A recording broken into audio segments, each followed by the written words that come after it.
नमस्कार साथियों, wings academy के यूट्यूब चैनल पर आप सभी लोगों का स्वागत है। अपन पढ़े थे एसएससी जीडी के मैथ्स वाला पोर्शन। मैथ्स के अंदर अपन ने दो टॉपिक आज तक कवर कर लिए हैं। कौन कौन से? पहला टॉपिक अपन ने औसत पढ़ लिया, दूसरा अपन ने पढ़ लिया प्रतिशत। दो टॉपिक के बारे में जितने टाइप के प्रश्न बनने की संभावना है वो सारे अपन ने कवर कर लिए। उनके अंदर बहुत विस्तार से उनकी चर्चा कर ली। उम्मीद करता हूँ कि आपने वो वीडियो प्रॉपर देखे होंगे, उनके प्रॉपर नोट्स बनाए होंगे, प्रश्न लिखे होंगे, उनका सॉल्यूशन लिखा होगा, वो सारी चीजें की होगी जो मैंने आपको बताई। ठीक है, देखिए आज अपन पढ़ रहे हैं अगला टॉपिक का नाम है लाभ हानि। लाभ और हानि, प्रॉफिट एंड लॉस। लाभ हानि की मैं आपके साथ में, लाभ हानि शब्द क्या होता है ये आप बहुत अच्छे से जानते हैं कि लाभ कब होता है, हानि कब होती है। तो इन शब्दों के बारे में अपन चर्चा ना करते हुए सीधे टू द पॉइंट बात करते हैं। देखो, लाभ किस स्थिति में होती है कि लाभ होती है कि जब मैंने कोई वस्तु 100 रुपए में खरीदी और उसको 120 में बेच दी, तो ये 20 रुपए का क्या हुआ, ये 20 रुपए मेरे को क्या हो गया, फायदा हो गया, यानी कि लाभ हो गया। तो अगर मैं इसी चीज को, कि अगर मैं इस चीज को 20 रुपए में खरीदूं और इसको 100 रुपए में बेचूं, तो ये 20 रुपए का क्या हो जाएगा, ये 20 रुपए का मेरे को हानि हो गई, नुकसान हो गया, लॉस हो गया। तो आप सबको पता है कि लाभ और हानि कब होती है, जब चीज मैं इतने में खरीदता हूँ और इतने में बेचता हूँ, उन दोनों का जो अंतर होता है वो लाभ अथवा हानि होती है, लाभ अथवा हानि होती है। ठीक है, तो आप चीज समझ गए होंगे। तो अब आपको क्या करना है कि अब आप पढ़ेंगे, अब आपको लिखना है फॉर्मूले कि लाभ हानि के क्या क्या फॉर्मूले हैं। कुछ बड़े फॉर्मूले नहीं है, कुछ बहुत ज्यादा दिमाग लगाने की जरूरत नहीं है, ना ही आपको याद करने की जरूरत है। वो फॉर्मूले जो अपन अपनी रेगुलर लाइफ में यूज करते हैं। क्या फॉर्मूले हैं कि लाभ कैसे निकालना है, हानि कैसे निकालनी है, ये तो अपन को पता है, अपन जानते हैं। अगर मैं उनको आपको सामने लिखता हूं, अगर आप उनको एक बार देखते हैं तो मैं कह सकता हूं कि वो आपको एक ही बार में सारे याद हो जाएंगे। फिर आपको अगला फॉर्मूला क्या लिखेंगे कि क्रय मूल्य का फॉर्मूला क्या होगा, विक्रय मूल्य का फॉर्मूला क्या होगा, वो भी आप सब लोग जानते हैं। देखिए, फिर भी मैं आपके सामने एक बार लिख देता हूं कि लाभ हानि कब होती है, लाभ का फॉर्मूला क्या होता है, हानि का फॉर्मूला क्या होता है। देखो, लाभ का फॉर्मूला लिखते हैं सबसे पहले कि लाभ बराबर क्या होगा कि जब मेरा विक्रय मूल्य क्रय मूल्य से क्या होगा, अधिक होगा। जब मेरा विक्रय मूल्य क्रय मूल्य से क्या होगा, अधिक होगा। तो लाभ का फॉर्मूला क्या हो जाएगा, विक्रय मूल्य माइनस क्रय मूल्य, विक्रय मूल्य माइनस क्रय मूल्य। ये क्या हो गया, लाभ का फॉर्मूला हो गया। तो हानि का फॉर्मूला क्या होगा कि हानि का फॉर्मूला तब हो जाएगा जब मेरा क्रय मूल्य अधिक हो, क्या हो, क्रय मूल्य अधिक हो लेकिन विक्रय मूल्य कम हो, क्या हो, विक्रय मूल्य कम हो, यानी कि हानि बराबर क्या हो जाएगा, क्रय मूल्य माइनस विक्रय मूल्य। अब अगर मेरे को विक्रय मूल्य निकालना हो तो मैं विक्रय मूल्य कैसे निकालूंगा, तो विक्रय मूल्य मैं लिखूंगा, निकाल सकता हूं ऐसे। देखो, जब मेरे को क्या हो रहा हो, लाभ हो रहा हो, उस स्थिति में तो क्रय मूल्य के अंदर क्रय मूल्य और लाभ दोनों को मैं जोड़ता हूं तो क्या निकल कर आता है, विक्रय मूल्य आता है। कैसे कि 100 रुपए की वस्तु है, मेरे को 20 रुपए का लाभ हो रहा है, तो मैंने उस वस्तु को कितने में बेचा, 120 में बेचा। इसी प्रकार एक और फॉर्मूला होगा कि जब आपका क्रय मूल्य 100 रुपए है और आपका लाभ हो रहा है, नहीं सॉरी, आपको हानि हो रही है 20 रुपए की, तो आपको आपका विक्रय मूल्य क्या होगा, 80 का हो जाएगा, यानी कि 100 में से 20 रुपए जो हानि के है वो मैंने घटा दिए, तो मेरे को विक्रय मूल्य मिल गया। तो विक्रय मूल्य के दो फॉर्मूले हो गए। कितने फॉर्मूले के, दो फॉर्मूले। उसी प्रकार अपन देखते हैं क्रय मूल्य का फॉर्मूला। क्रय मूल्य का फॉर्मूला, क्रय मूल्य बराबर क्या होगा कि अगर मैं विक्रय मूल्य में से अपने लाभ को निकाल दूं, अगर मैं क्या करूं कि विक्रय मूल्य में से लाभ को निकाल दूं तो मेरे को क्या मिल जाएगा, क्रय मूल्य मिल जाएगा। कि अगर मेरा क्रय मूल्य निकालना है तो विक्रय मूल्य में से लाभ को निकाल देता हूं तो मेरे को क्या मिल जाएगा, क्रय मूल्य मिल जाएगा। उसी प्रकार एक और फॉर्मूला देखते हैं कि अगर विक्रय मूल्य में मैं हानि को जोड़ देता हूं, अगर मैं हानि को जोड़ देता हूं तो मेरे को क्या मिल जाएगा, क्रय मूल्य मिल जाएगा। बोलो हाँ या नहीं। ये फॉर्मूला मेरे को पता है, मैं जानता हूं इस चीज को कि आपको सबको ये फॉर्मूले सब याद है, ये सारे फॉर्मूले आपको याद है। बस एक बार आपको अपनी नोटबुक में लिख देना है। सिंपल फॉर्मूला है, सिंपल फॉर्मूला, ज्यादा दिमाग लगाने वाले फॉर्मूले नहीं है। अगर आप बैठे बैठे भी अगर अपने दिमाग में कैलकुलेशन करोगे कि यार विक्रय मूल्य का फॉर्मूला क्या होगा, तो आप आराम से निकाल सकते हैं। बहुत इजी चीज है, कोई बड़ी बात नहीं है। देखिए, इसके अंदर किस प्रकार के प्रश्न बनेंगे उन सभी की चर्चा करेंगे। सबसे पहले कुछ बेसिक चीजें हैं जो मैं आपको दिखवाना चाहूंगा। एक फॉर्मूला और है जो आपको विशेष तौर से ध्यान रखना है कि लाभ अथवा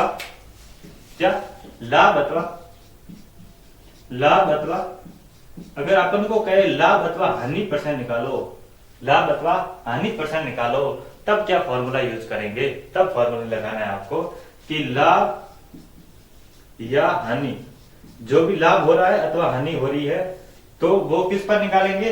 लाभ अथवा हानि हमेशा क्रय मूल्य पर निकालेंगे। किस पर ज्ञात करेंगे? क्रय मूल्य पर ज्ञात करेंगे। और अपन को प्रतिशत निकालना है तो सिंपल क्या करना है? 100 से गुना करना है। ये क्या है? लाभ अथवा हानि परसेंट निकालने का फॉर्मूला। कि अगर आपको लाभ दे दे, आपको क्रय मूल्य दे दे, अब आपको पूछे कि आपको लाभ कितने प्रतिशत हुआ है। कैसे? देखो, मैं कहता हूं कि मेरा लाभ है 250 रुपए। कितने रुपए? 250 रुपए। 250 मैंने लाभ कमाया और मैंने कितने में वस्तु खरीदी, और ये आपका क्या है? ये आपका प्रॉफिट हो गया। अब आपने वो वस्तु कितने में खरीदी? मैं कहता हूं वो वस्तु मैंने 1000 रुपए में खरीदी। कितने में खरीदी? 1000 रुपए में खरीदी। तो ये 1000 रुपए क्या है? आपका कॉस्ट प्राइस है, आपकी क्या है? ये आपका क्रय मूल्य है। अब आपको पूछ रहा है कि आपको कितने परसेंट का लाभ हो रहा है, तो अपन परसेंट कैसे निकालेंगे? तो परसेंट निकालने के लिए अपन फॉर्मूला लगाएंगे कि लाभ अथवा हानि बटे में क्या लिखेंगे? क्रय मूल्य, और 100 से गुणा कर लेंगे। तो कितने का लाभ हुआ? मेरे को 250 रुपए का लाभ हुआ। 250 का लाभ हुआ। 250 का लाभ अपन को किस पर हुआ? अपन को लाभ हुआ क्रय मूल्य पर। और क्रय मूल्य कितना माना मैंने? क्रय मूल्य मैंने ले लिया 1000। और किससे गुणा कर लूंगा? 100 से गुणा कर लूंगा। 1 0 से 1 0 कैंसिल, 2 0 से 2 0 कैंसिल। तो कितने परसेंट का लाभ हुआ मेरे को? तो 25% का क्या हुआ? 25% का मेरे को लाभ हुआ। कितने परसेंट का लाभ हुआ?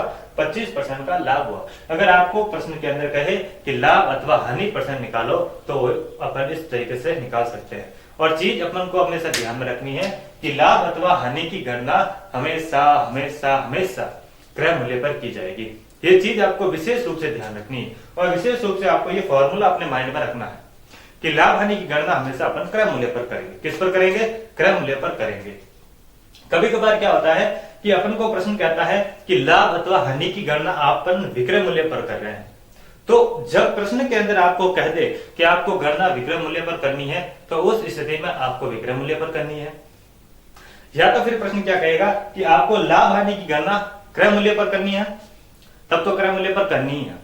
अगर प्रश्न के अंदर कुछ भी ना कहे, अगर आपको सीधा सीधा ऐसे कह दे कि आपको लाभ अथवा हानि परसेंट निकालना है, तो अपन को ये मानकर चलना है कि अपन को लाभ हानि की गणना किस पर करनी है? क्रय मूल्य पर करनी है। किस पर करनी है? क्रय मूल्य पर करनी है। अगर प्रश्न के अंदर कहे कि आपको क्रय मूल्य पर करनी है, तो आपको अपन को क्रय मूल्य पर ही करनी है।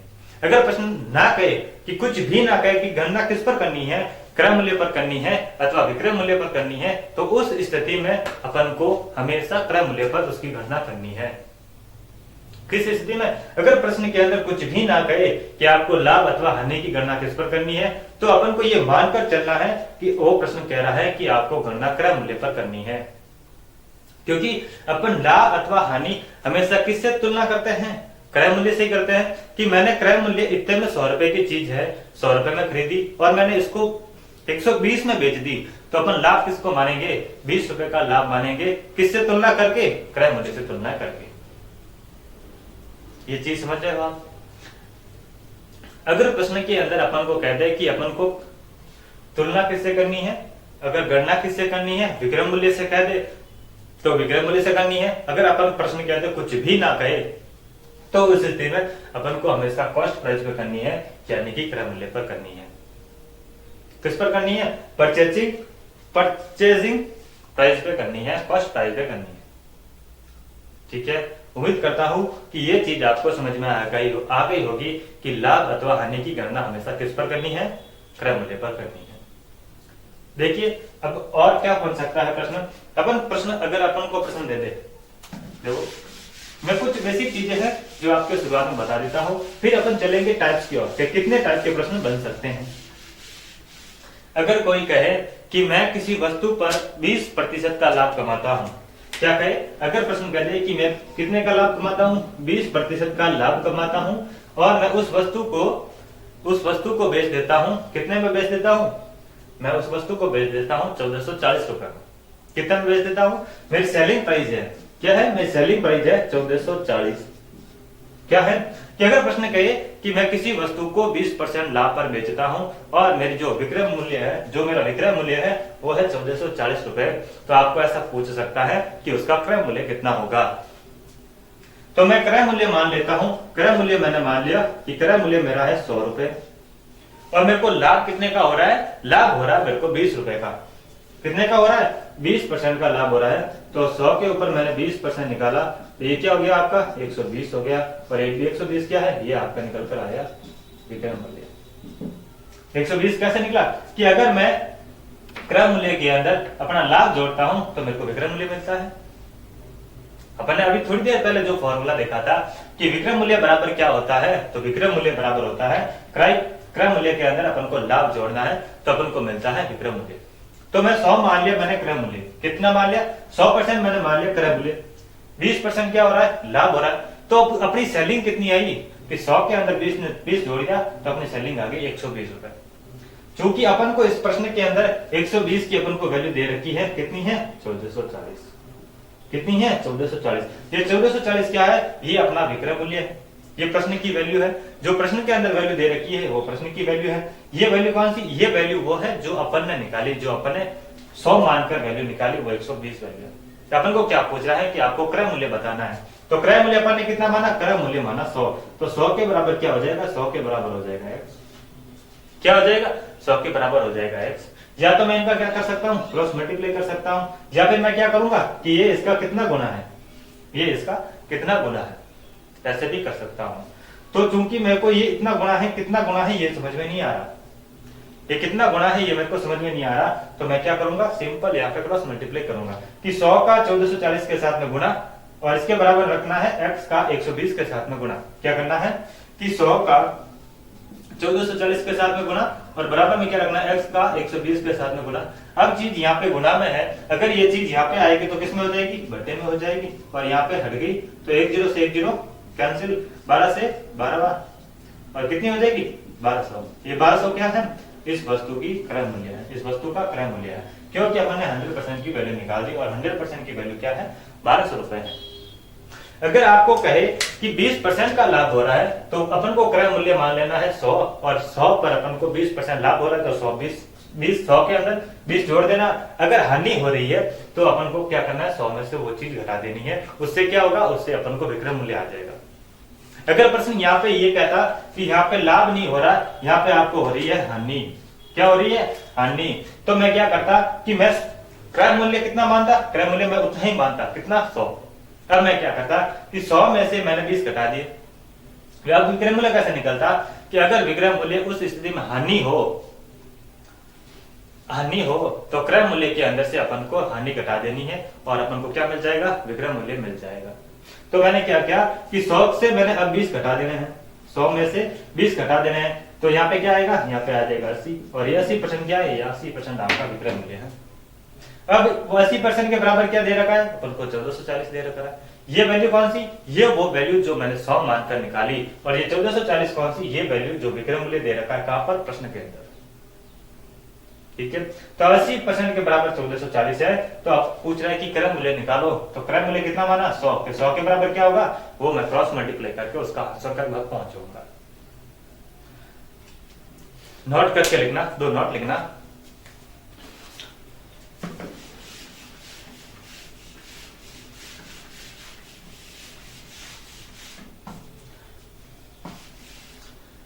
जब प्रश्न रुपए पर आधारित गणना करने को कहे, जब प्रश्न क्या लिखना कि जब प्रश्न रुपए पर आधारित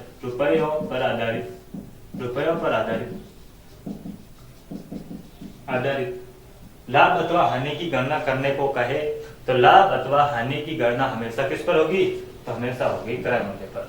किस पर होगी, क्रय मूल्य पर होगी। कि रुपए पर आधारित लाभ अथवा हानि की गणना करने को कहे तो लाभ अथवा हानि की गणना हमेशा किस पर होगी, क्रय मूल्य पर। किस पर होगी, क्रय मूल्य पर होगी। अगर ये प्रश्न कहते हैं कि वस्तुओं पर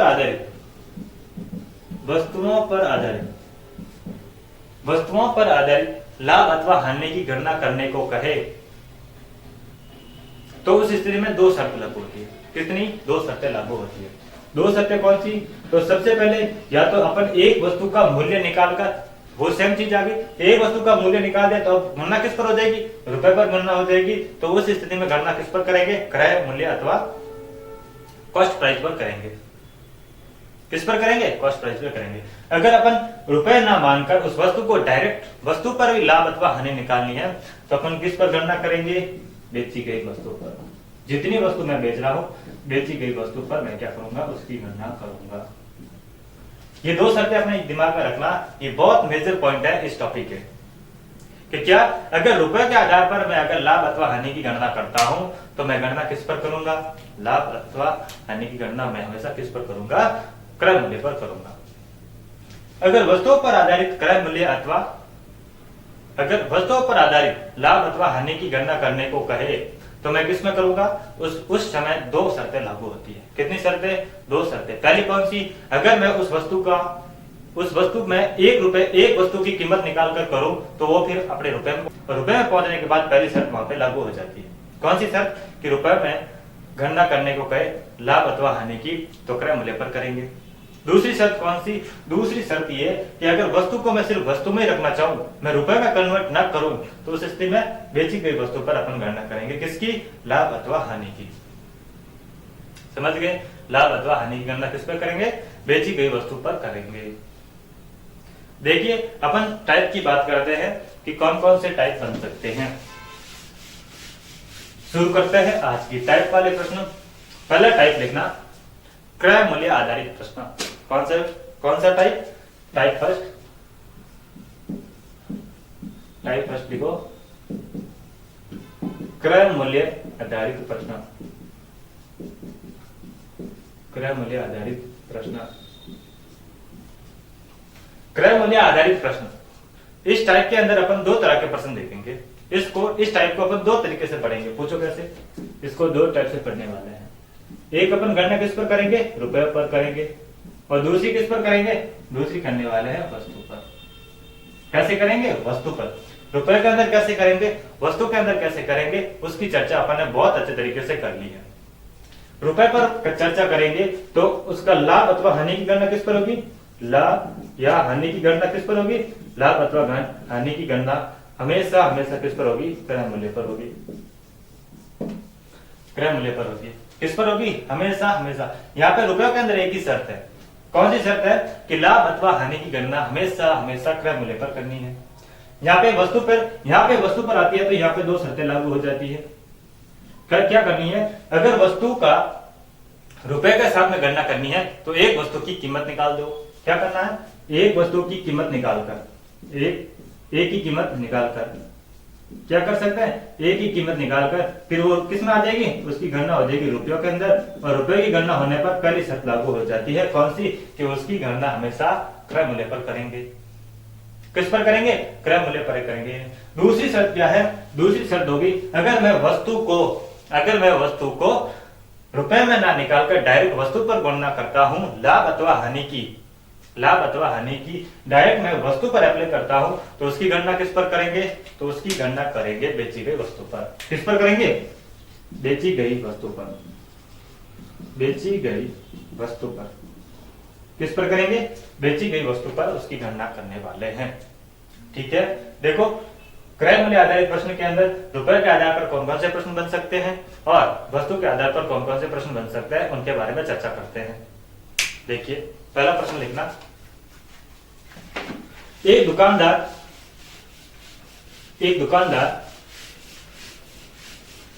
किसी वस्तु को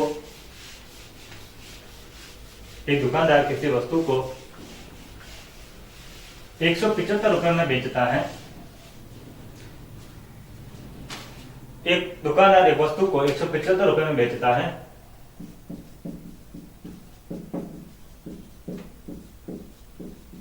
तो उसका क्रय मूल्य बताओ। क्या बताना है? उसका सीपी बताना है, यानी कि कॉस्ट प्राइस बताना है। उसका क्रय मूल्य बताओ जब वो वस्तु पर 25% का लाभ कमा रहा हो। कितने परसेंट का लाभ कमा रहा है? तो वो लाभ कमा रहा है 25% का। प्रश्न समझ में आ गया? कि एक दुकानदार किसी वस्तु को 175 रुपए में बेचता है,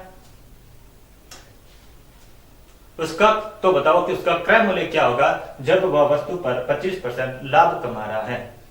तो बताओ कि क्रय मूल्य क्या होगा जब वह वस्तु को 25% लाभ पर बेच रहा है। देखो, तो मैं मान लेता हूं कि क्रय मूल्य कितना है। क्रय मूल्य मैंने मान लिया 100, सीपी मैंने मान लिया 100। सीपी क्या है? Cost price. कॉस्ट प्राइस बोले तो क्रय मूल्य, ठीक है। तो सीपी बराबर मैं मान लेता हूं 100। तो अब क्या हो रहा है, 25% का लाभ हो रहा है, तो सीपी के अंदर मैंने 25% जोड़ दिया तो 125 आ गया, और 125% ये क्या है, ये निकल कर आ गया अपना एसपी यानी कि सेलिंग प्राइस। क्या है एसपी? सेलिंग प्राइस कितना हो गया? 125।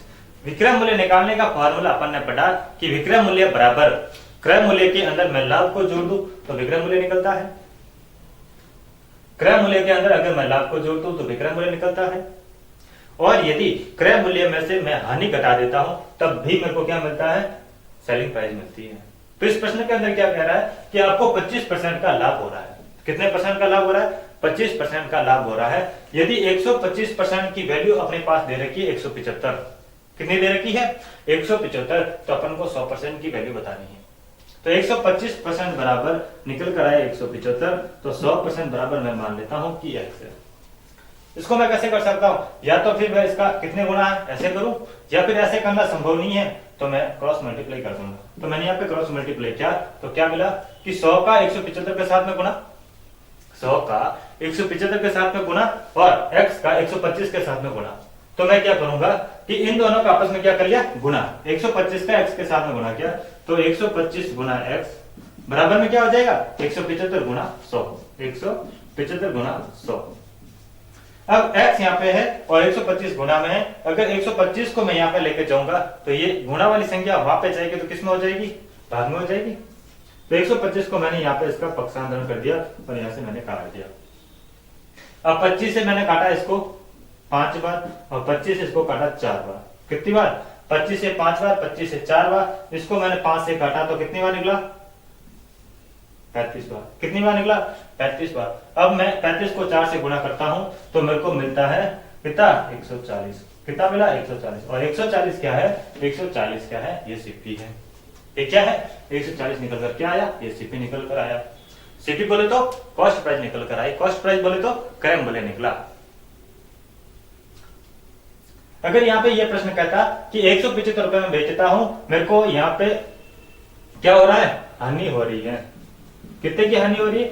25% की हानि हो रही है। तो मैं क्या करता? तो यहाँ पे 25 जोड़ने की बजाय मैं क्रय मूल्य में से हानि घटा देता।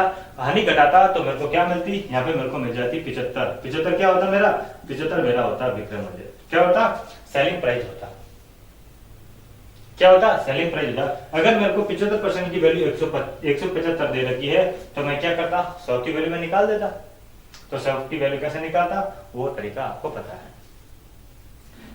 देखिए अगला प्रश्न लिखिए, क्रय मूल्य में आधारित, रुपये पर आधारित।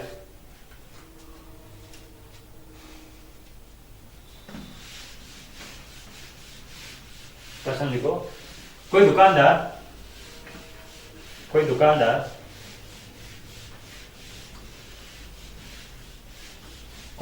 वस्तु को 940 रुपए में बेचता है।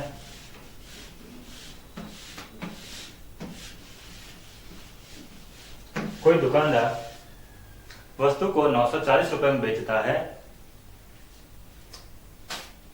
कोई दुकानदार वस्तु को कितने में बेचता है? अपन को क्या दे रखा है? सेलिंग प्राइस दे रखी है। कितनी दे रखी है? 940। सेलिंग प्राइस क्या है? उसका विक्रय मूल्य 140। उसका क्रय मूल्य बताओ, उसका क्रय मूल्य बताओ। यदि वह उस वस्तु पर 6% की क्या कर रहा है? हानि कर रहा है। उसका अपन को क्या बताना है? तो क्रय मूल्य बताओ जब वो वस्तु पर 6% की हानि उठा रहा है। जब वो 6% की क्या उठा रहा है? हानि उठा रहा है। तो वही सेम चीज कि क्रय मूल्य मैं मान लेता हूं कि 100। सीपी मैंने कितना मान लिया? कि 100 रुपए सीपी है। अब क्या हो रहा है कि हानि हो रही है। क्या हो रही है? हानि हो रही है। लाभ अथवा हानि हमेशा अगर प्रश्न के अंदर ना दे तो अपन को किस पर मानिए? तो किस पर मानेंगे? तब अपन मानेंगे हमेशा सीपी पर। किस पर मानेंगे? हमेशा सीपी पर मानेंगे। अगर प्रश्न के अंदर आपको लिख के दे दे कि आपको अब विक्रय मूल्य पर माननी है, तो उस एकमात्र स्थिति में आपको विक्रय मूल्य पर माननी है। उसके बाद जो भी स्थितियां बनती है आपको लिखा आ सकता है कि क्रय मूल्य आधारित गणना करनी है, या फिर यह लिखा आ सकता है, या कुछ ना लिखा है तब भी अपन को यह मानना है कि लाभ अथवा हानि की गणना अपन को किस पर करनी है? हमेशा हमेशा क्रय मूल्य पर करनी है।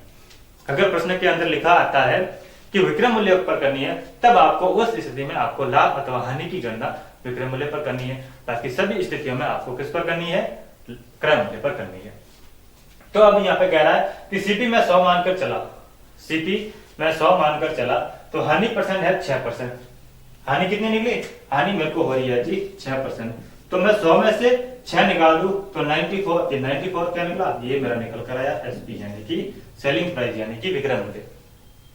क्या निकल कर आया? 94% अपन को निकल कर आया कि आपको विक्रय मूल्य 94% है। और यहाँ पे जो अपन ने वैल्यू निकाली वो 94 है, और प्रश्न के अंदर विक्रय मूल्य कितना दे रखा है? तो दे रखा है 940। कितना दे रखा है? 940। तो 94% बराबर अपन को पता चला कि 940 है। कितना? 940। तो मैं यहाँ पे कॉस्ट प्राइस निकाल सकता हूँ, विक्रय मूल्य क्रय मूल्य निकाल सकता हूँ। तो 100% मैं मान लेता हूँ उसकी है x। कितनी है? x। अब क्या करूंगा? अब उनको सिंपल क्रॉस मल्टीप्लाई करके आंसर तक पहुंच जाना है।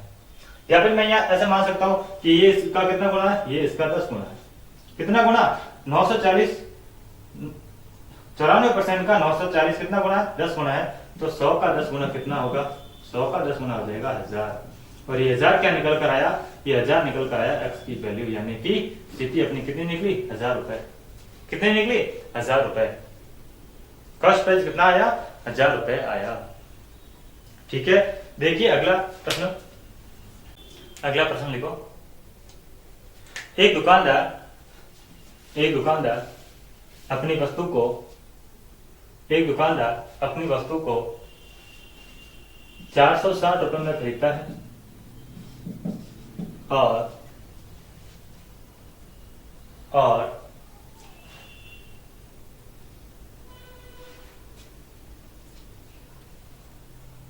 460 रुपए में खरीदता है और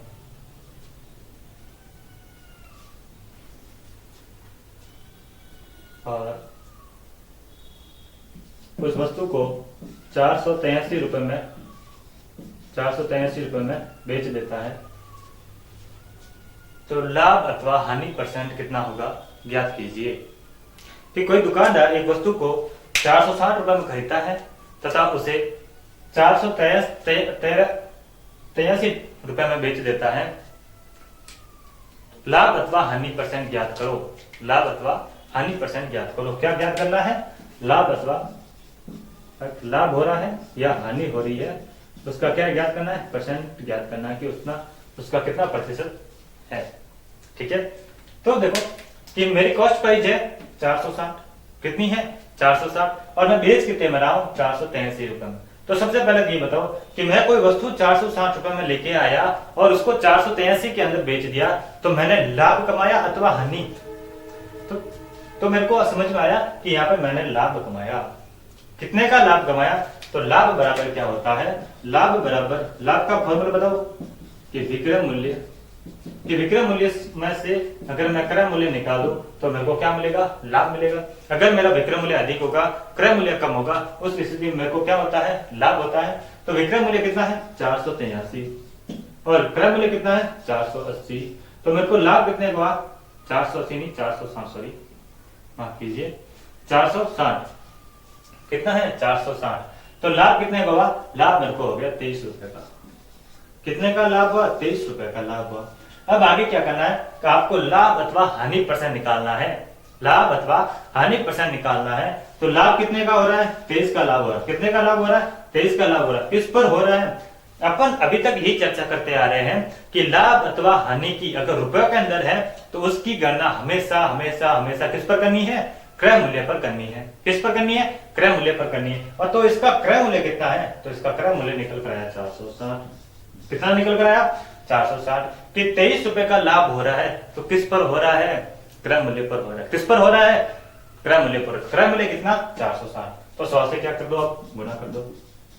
लाभ अथवा हानि परसेंट निकालने का फॉर्मूला क्या देगा कि लाभ या हानि, लाभ अथवा हानि डिवाइड बाई क्रय मूल्य गुणा 100। ये क्या होता है? लाभ अथवा हानि परसेंट निकालने का फॉर्मूला। लाभ हो रहा है कितने का? 23 का लाभ। किस पर हो रहा है? क्रय मूल्य पर हो रहा है। तो क्रय मूल्य कितना? 460, 100 से गुणा कर दिया, 1 0 से 1 0 कैंसिल, 23 से 2 बार, 23 दूनी 46, 2 का इसके अंदर भाग दे दिया, तो कितना लाभ हुआ? 5% का लाभ हुआ। कितना परसेंट का लाभ हुआ? 5% का लाभ हुआ। 5% क्या है? ये लाभ परसेंट है। क्या है? ये लाभ परसेंट है। कितना? 5%। ठीक है, अगला प्रश्न देखो। अब अपन अगला प्रश्न देखेंगे वस्तु आधारित। क्या देखेंगे? वस्तु आधारित। कौन सा? क्रय मूल्य में वस्तु आधारित प्रश्न। कि इसके अंदर किस प्रकार के प्रश्न बन सकते हैं? प्रश्न लिखना, प्रश्न लिखो।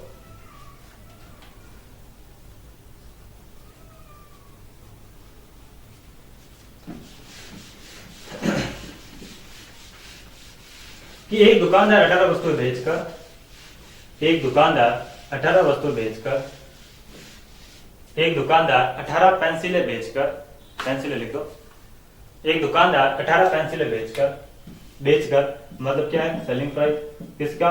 18 पेंसिलें बेचकर 3 पेंसिल के क्रय मूल्य के बराबर, कितने? 3 पेंसिल के क्रय मूल्य के बराबर क्या कमाता है? हानि कमाता है। क्या कमाता है? हानि कमाता है। तो अब आप बताओ कि उसका हानि परसेंट क्या होगा? क्या बताना है? तो उसने कितने की हानि कमाई? हानि परसेंट बताना है आपको। क्या बतानी है? हानि परसेंट बतानी है कि हानि परसेंट उसका कितना है। हानि परसेंट उसका कितना है?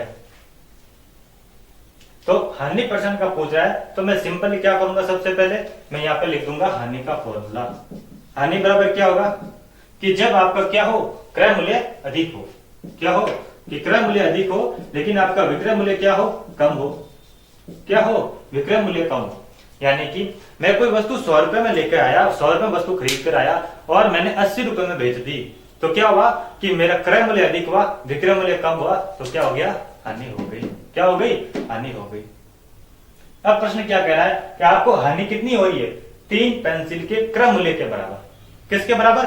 3 पेंसिल के क्रय मूल्य के बराबर। यानी कि मैं इसको कैसे लिख सकता हूं कि 3 का क्रय मूल्य, ये क्या है? ये आपकी हानि है।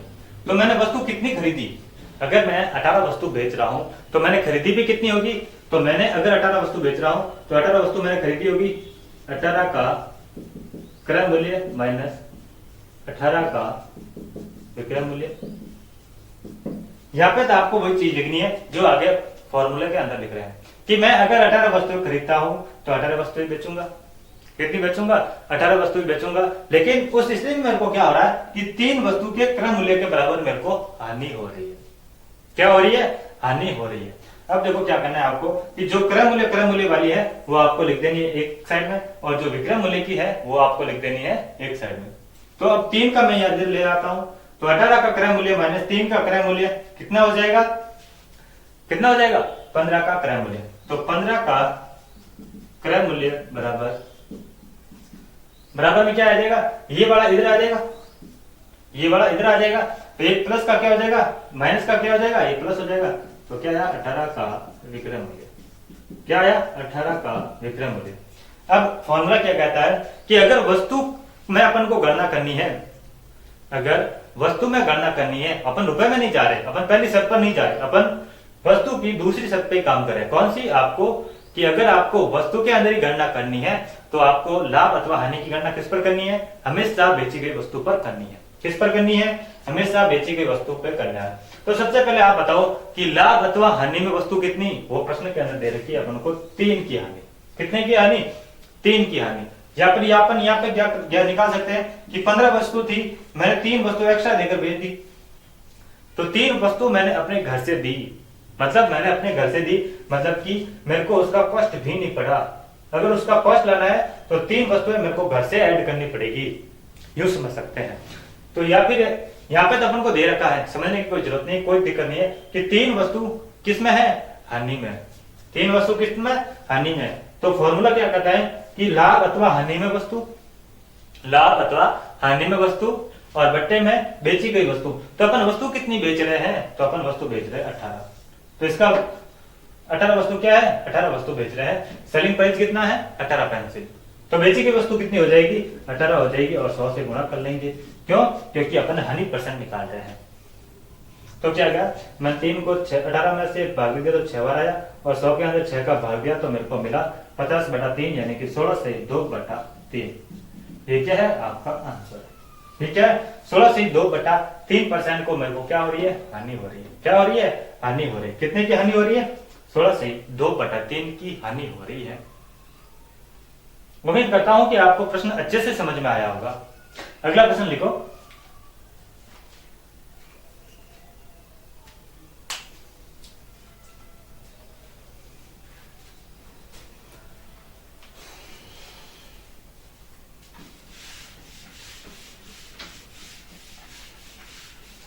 कोई दुकानदार, देखो प्रश्न, कोई दुकानदार 8 चॉकलेट बेचकर, कोई दुकानदार 8 चॉकलेट बेचकर, कितनी चॉकलेट बेच रहा है? 8 चॉकलेट बेच रहा है। कितनी चॉकलेट बेच रहा है? 8 चॉकलेट बेचकर 7 चॉकलेट के क्रय मूल्य के बराबर लाभ कमाता है। तो ये क्या है? लाभ निकला। अब आपको क्या बताना है? किया तो बताओ उसका लाभ परसेंट क्या होगा। क्या बताना है? उसका लाभ परसेंट क्या होगा। कि कोई दुकानदार है, उसने वो 18 वस्तु बेच रहा है। कितनी बेच रहा है? सॉरी, 8 वस्तु बेच रहा है। तो उसको 7 चॉकलेट के क्रय मूल्य के बराबर उसको क्या हो रहा है? लाभ हो रहा है। तो आपको क्या बताना है? कि लाभ बताना है। तो लाभ का फॉर्मूला क्या होता है? तो लाभ बराबर होता है कि जब मेरा विक्रय मूल्य अधिक हो लेकिन मेरा क्रय मूल्य क्या हो? कम हो, तो मेरे को क्या होगा? मेरे को हो जाएगा लाभ। तो लाभ है वस्तु कितनी? 7 चॉकलेट के क्रय मूल्य के बराबर। 7 चॉकलेट के क्रय मूल्य के बराबर। तो 7 चॉकलेट का 7 का क्रय मूल्य, 7 का क्रय मूल्य बराबर मैं कितनी वस्तु बेच रहा हूं? तो 8 वस्तु बेच रहा हूं। कितनी बेच रहा हूं? 8 वस्तु बेच रहा हूं। तो मैंने यहाँ पे विक्रय मूल्य कितना हो जाएगा? 8 का विक्रय मूल्य। तो मैंने अगर 8 वस्तु मैं बेच रहा हूं तो मैंने खरीदी कितनी होगी? तो मैंने 8 ही खरीदी होगी। कितनी खरीदी? 8 ही खरीदी। तो 8 का क्रय मूल्य क्या हो गया? 8 का क्रय मूल्य। अब क्या करना है? क्रय मूल्य एक साइड में ले आओ, विक्रय मूल्य एक साइड में ले आओ। तो इसका मैंने इधर पक्षांतरण किया, इसका मैंने पक्षांतरण किया, तो इन दोनों को ऐड किया तो कितना हो गया? 15 का क्रय मूल्य, 15 का क्रय मूल्य बराबर क्या हो जाएगा? 8 का विक्रय मूल्य, 8 का विक्रय मूल्य। तो अब ये बताओ कि लाभ अथवा हानि में वस्तु कितनी है? तो यहाँ पे लिखा है कि लाभ के अंदर आपकी 7 वस्तु है, 7 चॉकलेट है। तो फॉर्मूला क्या कहता है कि लाभ अथवा हानि में वस्तु बटा बेची गई वस्तु इंटू 100।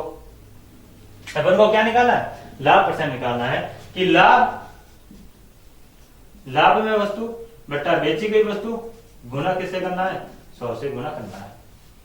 तो लाभ में कितनी वस्तु है? लाभ में है जी 7 वस्तु है। और यहाँ पे भी कितनी आ रही है? 7 वस्तु आ रही है। यहाँ पे 15 है, मैंने 8 बेची, मैंने 15 खरीदी, 8 बेची। मतलब क्या हुआ कि 15 वस्तु के क्रय मूल्य के बराबर 8 वस्तु का विक्रय मूल्य है।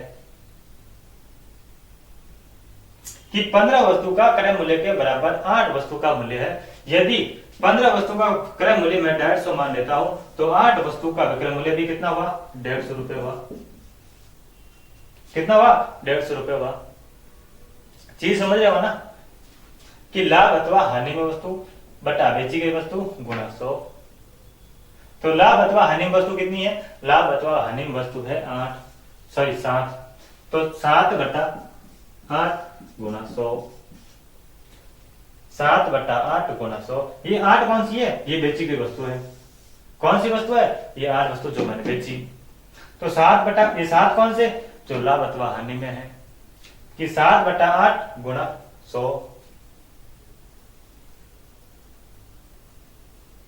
ठीक है,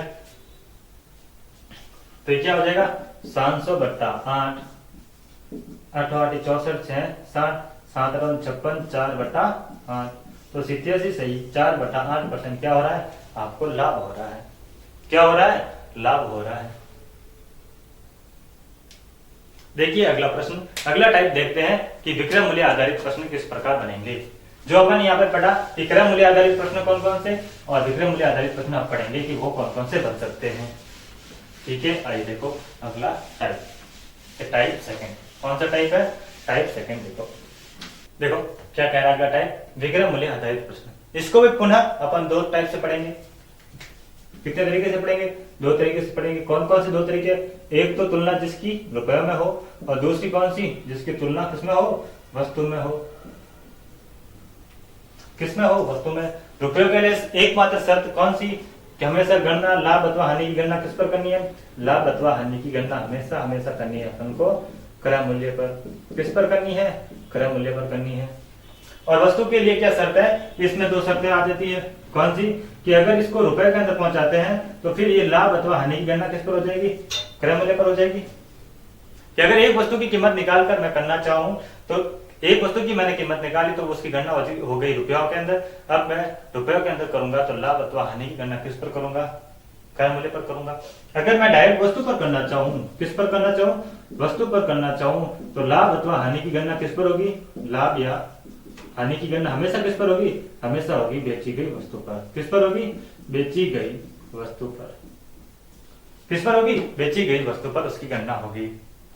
कि जो विक्रय मूल्य है, विक्रय मूल्य आधारित प्रश्न करना चाहो तो अपन इसको दो टाइप से पढ़ रहे हैं। कितने टाइप से पढ़ रहे हैं, दो टाइप से पढ़ रहे हैं। किन किन में, तो इसको पढ़ रहे हैं एक तो रुपए के अंदर और एक अपन पढ़ रहे हैं किसके आधार पर, वस्तु के आधार पर पढ़ रहे हैं।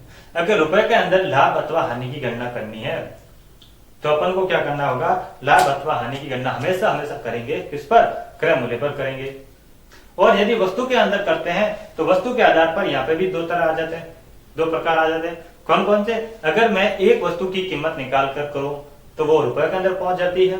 फिर रुपए के अंदर पहुंच जाती है तो लाभ अथवा हानि की गणना हमेशा किस पर होती है, क्रय मूल्य पर होती है। और अगर मैं डायरेक्ट वस्तु पर ही करना चाहूं, मैं एक वस्तु की कीमत ना निकालकर वस्तु को ही मान लू लाभ अथवा हानि, तो मैं क्या करूंगा, लाभ अथवा हानि की गणना कर लूंगा बेची गई वस्तु पर। यहाँ पे देखो जस्ट इसका उल्टा काम हो रहा है। देखो यहाँ पे क्या हो रहा है, यहाँ पे अपन क्रय मूल्य को आधार मान रहे हैं कि मैं गणना किस पर करूंगा, क्रय मूल्य पर करूंगा। लेकिन यहाँ पे अगर वस्तु के अंदर मैं गणना करता हूं तो किस पर कर रहा हूं, सेलिंग प्राइस पर कर रहा हूं, बेची गई वस्तु के आधार पर कर रहा हूं। ठीक है, प्रश्न लिखना।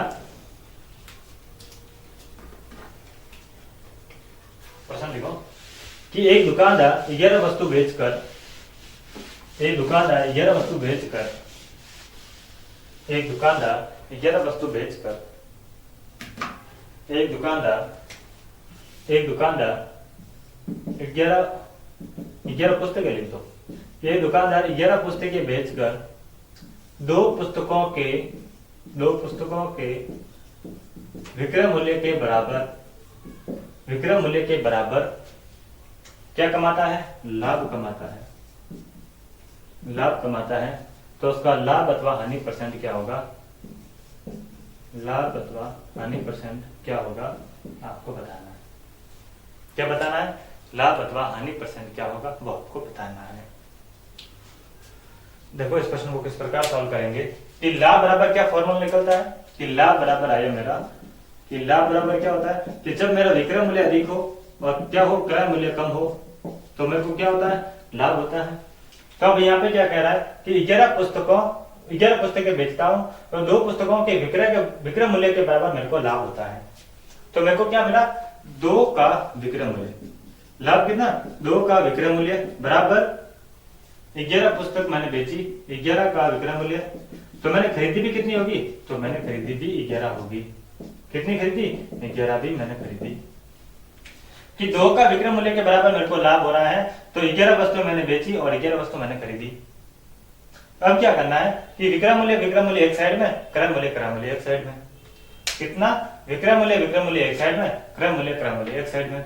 तो क्रय मूल्य इसका इधर ट्रांसफर करते हैं तो 11 का क्रय मूल्य बराबर क्या हो जाएगा, 11 का विक्रय मूल्य माइनस 2 का विक्रय मूल्य।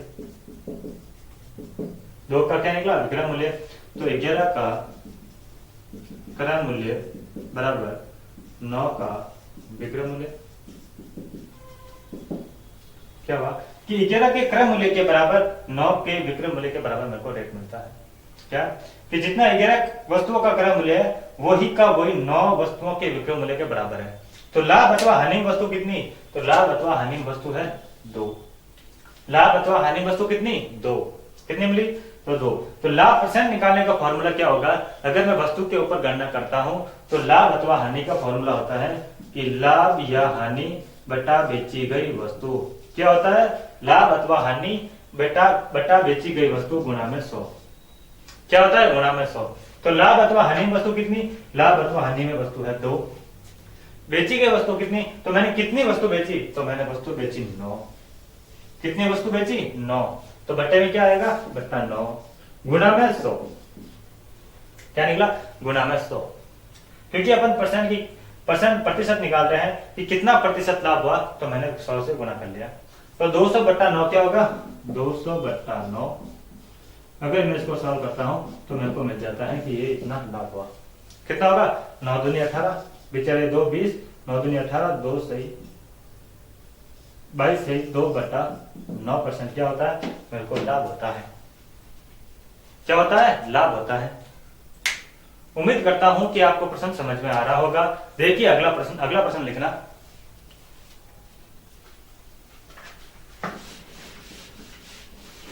एक दुकानदार एक दुकानदार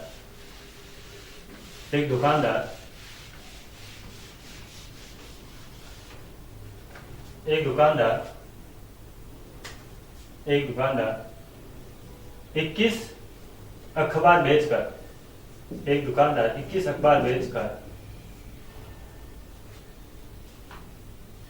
3 अखबार के विक्रय मूल्य के बराबर क्या उठाता है? हानि उठाता है। तो हानि परसेंट कितना होगा बताओ? तो हानि परसेंट कितना होगा आपको बताना है। क्या प्रश्न लिखा मैंने कि एक दुकानदार 21 अखबार को बेचता है। कितने अखबार बेचता है? 21 अखबार बेचता है। तो उसे 3 अखबार के विक्रय मूल्य के बराबर उसको हानि होता है। तो आपको हानि परसेंट बताना है तो उसका हानि परसेंट कितना होगा। तो हानि परसेंट निकालने के लिए मैं क्या करूंगा? हानि कितनी हुई वो निकाल दूंगा। तो हानि का फॉर्मूला क्या होता है कि हानि का फॉर्मूला होता है कि क्रय मूल्य मेरा अधिक हो लेकिन मेरा विक्रय मूल्य क्या हो? कम हो। तो मेरे को क्या हो जाता है? हानि हो जाती है। हानि कितनी? 3 अखबार के विक्रय मूल्य के बराबर। तो मतलब क्या हुआ? हानि अपनी 3 का विक्रय मूल्य क्या है? 3 का विक्रय मूल्य बराबर क्रय मूल्य। कितनी वस्तु बेची मैंने? 11 वस्तु बेची। 21 वस्तु बेची। अगर मैं 21 वस्तु बेचता हूं तो मैं खरीदी भी कितनी होगी? तो मैंने 21 वस्तु भी खरीदी होगी। कितनी खरीदी? तो 21 का क्रय मूल्य माइनस 21 का विक्रय मूल्य। अब क्या करना? सिंपल वही चीज जो पहले किया कि इनका क्रय मूल्य को एक साइड में ले आओ, विक्रय मूल्य को एक साइड में ले जाओ। तो यहाँ पे 3 का विक्रय मूल्य और 21 का विक्रय मूल्य, अगर मैं इसको यहाँ पे लेके आता हूं तो 3 के अंदर 21 हो जाएगा तो कितना विक्रय मूल्य हो जाएगा? 24 का विक्रय मूल्य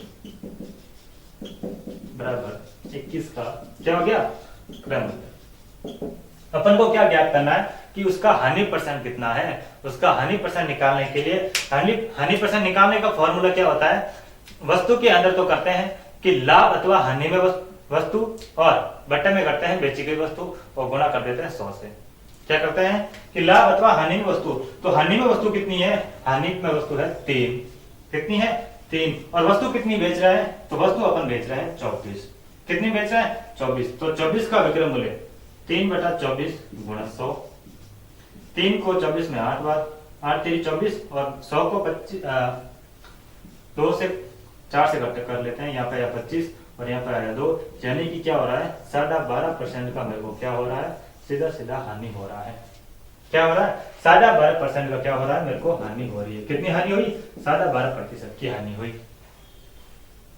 समझ में आया आपको प्रश्न? उम्मीद करता हूं कि आप अपने प्रश्नों को एक नोटबुक के अंदर प्रॉपर नोट्स बना रहे होंगे और आपके पास किताब है और उन किताब में से आप प्रॉपर जो अपन टाइप कर रहे हैं वो आप मिला रहे होंगे। अगर आपने इस स्टेप को फॉलो किया, अगर इस बात को आपने फॉलो किया तो आप 100% आप गणित के अंदर आप अच्छे मार्क्स प्राप्त कर सकते हैं। साथियों, वीडियो अगर आपको पसंद आ रहा है, अगर आपको हमारे द्वारा पढ़ाया हुआ आपको पसंद आ रहा है, तो वीडियो को लाइक करें, वीडियो को शेयर करें, चैनल को सब्सक्राइब करें। मिलते हैं अगली क्लास में, तब तक के लिए धन्यवाद।